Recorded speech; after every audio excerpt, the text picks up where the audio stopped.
பாரம்பரிய சமையல். Peppers TV நேயர்கள் அனைவருக்கும் வணக்கம். பாரம்பரிய சமையல் நிகழ்ச்சியில் மீண்டும் உங்களை சந்திப்பதில் மகிழ்ச்சி. பாரம்பரிய சமையலில் 3 வகை உணவு பார்த்துட்டு வரோம். அந்த வகையில் இன்றைக்கும் 3 வகை உணவு பார்க்க போகிறோம். பூசணிக்காய் பூரி, தூதுவளை கீரை பொரியல், மரவள்ளிக்கிழங்கு கார அடை. ஃபஸ்ட்டு பார்க்க போகிறது பூசணிக்காய் பூரி.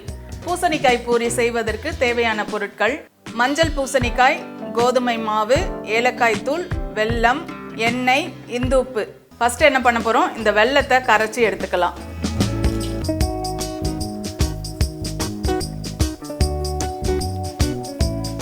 மூழ்கிற அளவுக்கு தண்ணி ஊற்றிக்கோங்க.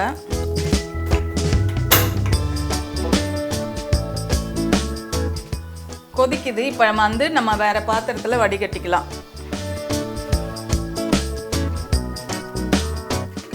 மஞ்சள் பூசணிக்காயை எடுத்து நல்லா துருவி எடுத்துக்கோங்க. ஒரு பெரிய பத்தையாக எடுத்து நான் துருவி வச்சுருக்கேன். இந்த வெல்லத்தில் சேர்த்துக்கோங்க. சேர்த்துட்டு இந்த பூசணிக்காயை வேக வைக்கணும். இது நல்லா வேகட்டும். இந்த மஞ்சள் பூசணிக்காய் பார்த்திங்கன்னா நம்ம கேன்சருக்கு ரொம்ப நல்லது. இப்போ யாருக்கு கேன்சர் வருதுன்னே சொல்ல முடியல, சர்வசாதாரணமாக கேன்சர் வருது. ஏன்னா நம்ம சாப்பிட்ற உணவு அந்த மாதிரி இருக்குது. அது வர்றதுக்கு முன்னாடி நம்ம தடுக்கணும்னா இந்த மாதிரி கேன்சர் தடுக்கக்கூடிய உணவை நம்ம சேர்த்துக்கணும். இந்த மஞ்சள் பூசணிக்காயில் ஒரு பிஞ்சு இந்துப்பு சேர்த்துட்டு நல்லா சாறு பிழிஞ்சு நம்ம வாரத்துக்கு 1 நாளோ 2 நாளோ எடுத்துகிட்டு வந்தோம்னா அந்த கேன்சர் வராமல் தடுக்கும். வந்தாலும் அந்த கேன்சர் செல்லுகளை அழிக்கக்கூடிய சத்து இந்த மஞ்சள் பூசணிக்காயில் இருக்குது. அப்புறம் இந்த மஞ்சள் பூசணியில் அந்த ஸ்கின்னுக்கு ரொம்ப நல்லது. நம்ம ஸ்கின்னு நல்லா க்ளோவாக வச்சுக்கும், அதுக்கும் நல்லது. இது நம்ம கூட்டு செய்யலாம். கல்யாணத்துலலாம் சாம்பாரில் போடுவாங்க. இது மோஸ்ட்லி கல்யாண பூசணின்னு கூட சொல்லுவாங்க. இந்த சாம்பார்லலாம் இந்த பூசணிக்காயை போடுவாங்க. பொரியல் பண்ணலாம், கூட்டு பண்ணலாம், சாம்பாரில் போடலாம். நம்ம இன்றைக்கி ரொம்ப வித்தியாசமாக எல்லாருக்கும் பிடிச்ச மாதிரி, அது குழந்தைங்களுக்கு முக்கியமாக பிடிச்ச மாதிரி நம்ம பூரி செய்ய போகிறோம். இனிப்பு பூரி செய்ய போகிறோம். இது நல்லா வேகட்டும்.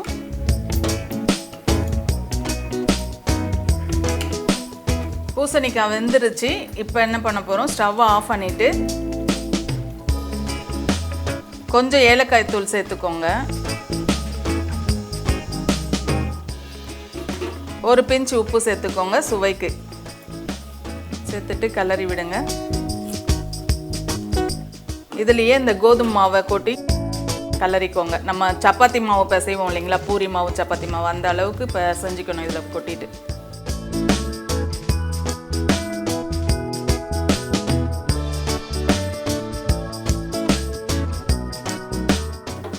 இது அப்படியே கொஞ்ச நேரம் ஆற விட்டுட்டு நம்ம பிசைஞ்சு பூரியை சுட்டு எடுக்க வேண்டியது தான். இது கொஞ்ச நேரம் ஆறட்டும்.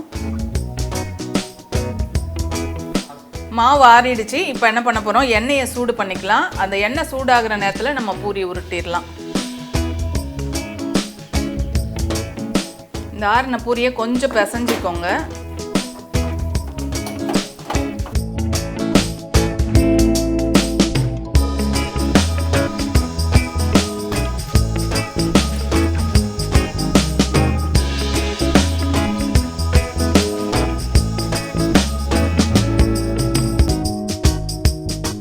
கொஞ்சம் எண்ணெய் போட்டுட்டு உருட்டுங்க. நம்ம பூரிக்கு எப்படி உருட்டுவோமோ அதே மாதிரி உருட்டிக்கோங்க. எண்ணெய் சூடாயிருச்சு. இப்போ பூரியை போட்டுக்கலாம்.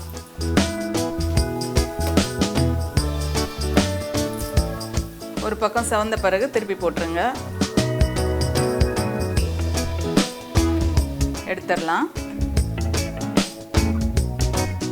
இது ரொம்ப டேஸ்ட்டாக இருக்கும். இனிப்பாக இருக்கிறதுனால பசங்களுக்கும் பிடிக்கும், பெரியவங்களும் சாப்பிட்லாம். எண்ணெயில் பொரிக்கிறதுனால பெரியவங்களுக்கு கொஞ்சம் அவாய்ட் பண்ணிக்கோங்க. இதையே நீங்கள் சப்பாத்தி மாதிரி எண்ணெய் இல்லாமல் சப்பாத்தி மாதிரியும் போட்டு கொடுக்கலாம்.